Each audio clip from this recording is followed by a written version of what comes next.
Good news mga kasama, ang tourism arrival dinhi sa atong syudad sa Davao misaka kuno sa unang quarter karong tuiga.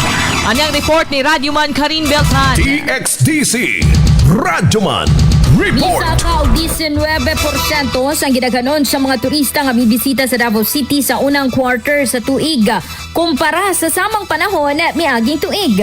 Nagpakita kini sa padayon nga pagsalig og interes sa mga biyaheros ug turista sa syudad isip usa sa mga nag-unang destinasyon sa nasod.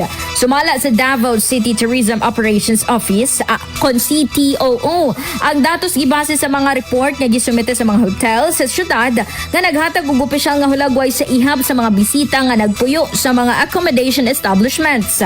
Giila sa opisina nga ang kultura, mga atraksyon sa kinaiyahan ug ang kalinaw sa Davao City mao'y pipila sa mga hinungdan sa pagtaas sa turismo. Nagpadayon usab ang lokal nga kagamhanan sa mga programa aron mapaligon ang turismo ug mas masiguro ang maayong kasinatian sa mga bisita. Kasama mo sa balita ug serbisyo publiko, Radyoman Karin Beltran, Tatak RMN. Tatak RMN.